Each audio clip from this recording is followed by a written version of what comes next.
हम लोग नए नए इस मोहल्ले में शिफ्ट हुए थे। एक दिन मैं कपड़े सुखाने की गरज से छत पर गई तो मेरी नजर गली से गुजरते हुए एक जवान लड़के पर पड़ी। उसे देखकर मैं पलंग झपकना भूल गई। वो इस कदर हसीन था कि मेरी नजर उस पर से हटी ही नहीं। और फिर मैंने देखा कि वो गली के आखिरी वाले मकान में दाखिल हो रहा था। यकीनन वो घर उसी का था, क्योंकि उसने जेब से चाबी निकाल कर घर का लॉक खोला था। मेरा दिल चाहा कि मैं दोबारा उसे देखूं और फिर उसी लिए मैं बार बार छत के चक्कर काटने लगी। मैं जब भी फारिग होती छत पर जाकर खड़ी हो जाती, मेरी नजर उसी मकान पर जमी रहती। और फिर एक दिन किस्मत मुझ पर मेहरबान हुई और मैंने उस लड़के को उसी घर से निकलते हुए देखा। वो अपनी मोटरसाइकिल पर बैठ कर गली पार कर गया था, लेकिन साथ ही मेरा दिल भी अपने साथ ले गया था। मैंने सारी जिंदगी एक हसीन शहजादे के हाथ देखे थे और न जाने क्यों उस लड़के को देखकर मुझे लगा था कि यही मेरी किस्मत का सितारा है। अम्मा मेरे बार बार छत के चक्कर लगाने को महसूस कर चुके थे, इसीलिए अम्मा ने एक दिन मुझसे कहा कि देख वानिया, हमें इस मोहल्ले में आए ज्यादा दिन नहीं गुजरे। अगर तू यूं बार बार छत के चक्कर लगाएगी तो लोग हमें बद किरदार समझेंगे, कहेंगे कि शायद ये लोग खराब हैं। आजकल लोग किराएदारों को वैसे भी अच्छा नहीं समझते। लोग तो यही कहेंगे ना कि ये बुरे लोग हैं। इसी दिन की बेटी छत पर लटकती रहती है। अम्मा के बातों का बयान पड़ी और अम्मा से कहा, ऐसी कोई बात नहीं है अम्मा, बस ये वाला घर पुराने घर से छोटा है और फिर नई जगह है, मेरा दिल घबराता है तो मैं छत पर चली जाती हूँ। मगर अम्मा ने मेरे छत पर जाने पर पाबंदी लगा, कहने लगी अब मैं तुम्हें बिला जरूरत छत पर जाना ना देखूं। और फिर अम्मा कपड़े सुखाने की गरज से छत पर भी खुद ही जाने लगी। पता नहीं अम्मा को मुझ पर शक हो गया था या वाकई नहीं मोहल्ले वालों की फिक्र थी। कोई हफ्ता गुजर गया था कि मैंने उस लड़के को दोबारा नहीं देखा था। मेरा दिल बुरी तरह मचलने लगा था। दिन रात उस लड़के का ख्याल मुझे सताता था। मैं बस एक दफा उसका चेहरा देखना चाहती थी। शायद मोहब्बत ऐसी ही होती है, इंसान को बेताब कर देती है। मैं भी जज्बात के आगे मजबूर थी। एक दफा माँ किसी काम से बाजार गई तो मैं फौरन छत पर पहुंच गई और मैंने उस मकान पर नजर जमा दी। वो लड़का अपने घर से निकला तो बेसाख्ता ही उसकी नजर मेरी तरफ उठी थी। उसे देखते ही मैं धीरे से मुस्कुराती थी। मेरी मुस्कुराहट को उसने न जाने क्या मतलब निकाला था, लेकिन बदले में मुस्कुराहट पास नहीं की थी।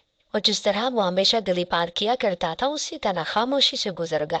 मेरे दिल में एक आग सी लगी थी। जो जज्बात मेरे दिल में फूट रहे थे शायद वो उसके दिल में नहीं थे। और फिर इत्तेफाक से 2 दिन बाद ऐसा हुआ कि एक औरत हमारे घर आई। वो कहने लगी कि इस गली के कोने वाले मकान में कुरान खानी है। दरअसल वो इस घर की मुलाजमा थी जो सबको कुरान खाने के लिए बुला रही थी। वो बताने लगी कि मालकिन काफी अरसे से बीमार है, बिस्तर पर एक ही बेटा है। अकेले रह रह कर उनका दिल घबरा जाता है तो वो कुरान खानी रख लेती। इस तरह घर में अल्लाह का जिक्र भी हो जाता है और कुछ लोगों से मुलाकात भी हो जाती है। मालकिन को पता चला कि इस घर में नए किराएदार आए हैं तो मालकिन ने मुझे ताकीद की कि मैं आप लोगों को भी बुलवाऊं ताकि मालकिन से आप लोगों की सलाम दुआ हो जाए। मालकिन सालों से उसी मोहल्ले में रह रही है और वो बहुत अच्छी औरत है। तकरीबन मोहल्ले के सभी लोगों ने जानते हैं। ये सुनकर मुझे बड़ी खुशी हुई। कुछ लड़के का ना ही कोई भाई बहन था, ना ही सर पर बाप का साया था। वो इकलौता कमाने वाला जवान लड़का था जिसकी माँ बस अपना आखिरी वक्त काट रही थी। मेरी अम्मा से कहा कि अम्मा कुरान खानी में जरूर जाना चाहिए। अम्मा कहने लगी, मैं तो घर के काम काज करूंगी, तू चली जाना। वैसे भी नया नया पड़ोस है, इनकार करना मुनासिब नहीं है। और मैं खूब बन ठन कर कुरान खानी वाला दिन उस लड़के के घर पर पहुंच गई। मैंने सोच लिया था आज मैं उसे खुद अपने हाथों से अपने मुकद्दर में लिख लूंगी। अगर वो मुझे नजर आएगा तो मैं अपनी यादाओं के ऐसे जोहर दिखाऊंगी कि वो खुद ब खुद मेरी तरफ मुतवज्जे हो जाएगा और फिर मंजिल पार करना आसान होगा। कुरान खाने पर मैं उनके घर पहुंची तो मोहल्ले की 8-10 औरतें और भी आई हुई थी। मेरी सबसे सलाम दुआ हुई। मैं नई थी इसलिए हर कोई हमारे बारे में पूछ रहा था, लेकिन मेरी नजरें उस लड़के को तलाश कर रही थी। वो मुझे कहीं नजर नहीं आया। फिर मुलाजिमा एक औरत को बड़े मुश्किल से सहारा देकर हम लोगों के दरमियान लाई तो उसे देखते ही मुझे घिन का एहसास हुआ।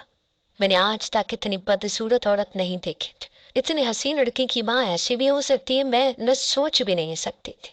उस औरत के चेहरे पर जले हुए निशान थे जैसे वो कभी जली हो। उसकी हालत भी काफी खराब थी। वो बहुत ही बदसूरत मालूम हो रही थी। मैंने दोबारा उसके चेहरे पर नजर नहीं डाली। कुरान खानी खत्म हुई तो मुलाजिमा ने ही हमारे लिए चाय बिस्किट का इंतजाम किया और फिर मोहल्ले की औरतों से मुझे पता चला तो कुछ अर्सा पहले तक कि औरत अच्छी वाली थी, लेकिन फिर इनके घर में आग लग गई और इसी वजह से उनका काफी सारा चेहरा जल गया था।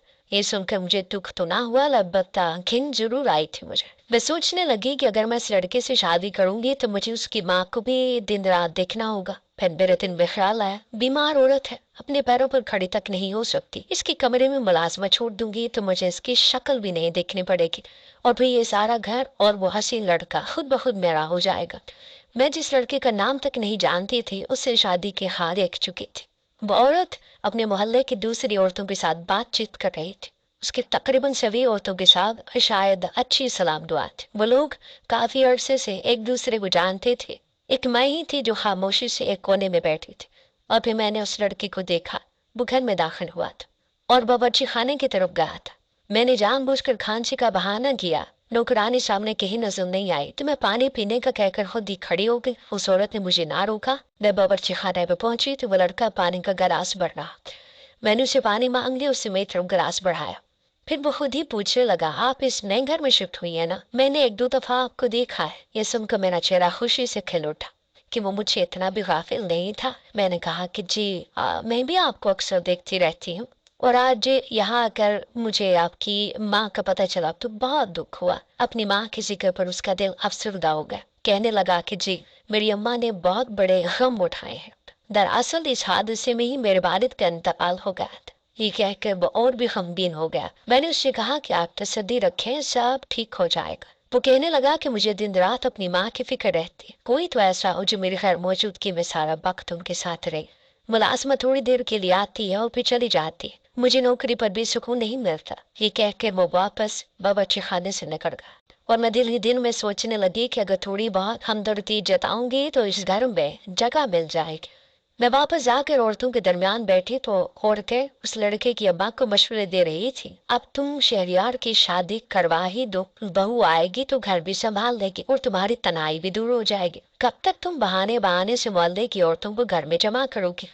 वो औरत कहने लगी, चाहती तो मैं भी यही हूँ, लेकिन शहरियार को कोई लड़की पसंद ही नहीं आती, बस इसीलिए उसकी शादी में देर हो रही है। ये सुनकर मुझे खुशी का एहसास हुआ कि शहरियार की जिंदगी में अब तक कोई भी नहीं था। मेरा रास्ता पूरी तरह साफ था। मुझे उस औरत की तरफ देखना भी गवारा नहीं था, लेकिन उस वक्त मेरी मजबूरी थी, इसीलिए मैं खुद ही उस औरत से बातचीत करने लगी। मैंने उसके सामने खुद को बहुत अच्छा और नेक जाहिर किया और ऐसे जताए जैसे सारा घर मैं खुद ही संभालती। वो औरत बड़ी खुशी हुई और कहने लगी कि अपनी माँ को भी लेकर आना।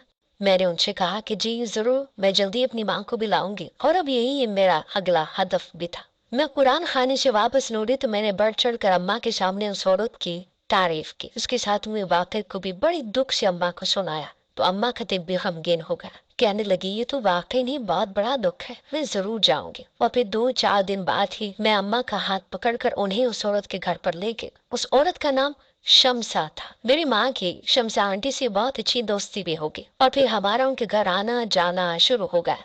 अम्मा कुछ भी अच्छा पकाती तो फौरन से शमसा आंटी के लिए जरूर भिजवाती। कहती कि वो बाजूर औरत है, सारा वक्त बेसब्र रहती, नौकरानी के हाथ का बना क्या कुछ नहीं खाना पड़ता होगा उसे। मैं भी खुशी खुशी पलेटें पकड़े उनके घर पहुंच जाया करती थी, लेकिन मेरी कोशिश यही होती कि मैं उनका चेहरा देखे बगैर बात करूं, क्योंकि सच तो ये था कि मैं उन्हें बड़ी मुश्किल से बर्दाश्त कर रही। उनके तवस्सुत से ही शहरियार से भी बातचीत का सिलसिला बढ़ गया था। और फिर एक दिन खुद ही नजमा आंटी ने शहरियार के लिए मेरा रिश्ता बांध दिया।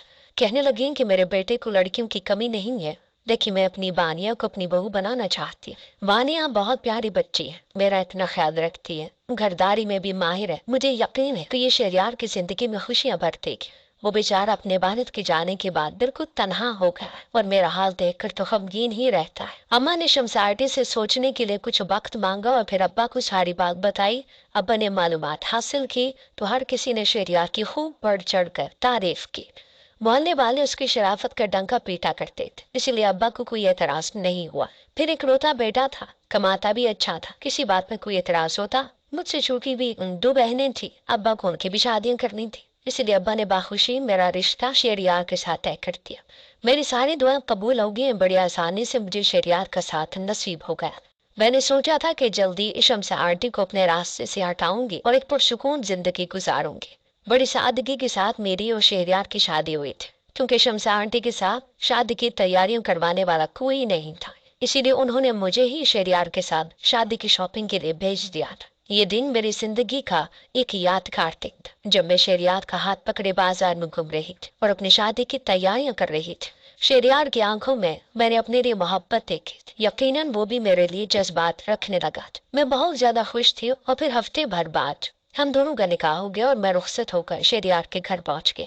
میری ساس اپنی بیساکھی کے سہارے شادی کی رات میرے کمرے میں آئی اور میرے ہاتھ پر ایک بہت بڑا سا زیور کا ڈبہ رکھ کر کہنے لگی، بیٹا یہ میرا سارا زیور ہے جو آج سے تمہارا ہے۔ اس گھر میں جو کچھ بھی ہے سب تمہارا ہی ہے۔ جہاں ان کی بات سن کر مجھے خوشی ہوئی تھی وہیں ان کے چہرے پر نظر پڑتے ہی میرا موڈ خراب ہو گیا تھا۔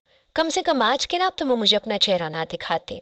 میں نے اپنا سر جھکا لیا تھا تاکہ پھر میری نظر ان کے چہرے پر نہ پڑے۔ کچھ دیر وہ میرے پاس بیٹھ کے چلے گئے اور پھر جب شہریار کمرے میں آیا تو اس نے میری تعریف کرنے کے بجائے مجھ سے یہ وعدہ مانگا کہ میں ساری زندگی اس کی ماں کا احترام کروں گی۔ یہ سن کر میرا دل بڑا خراب ہوا تھا۔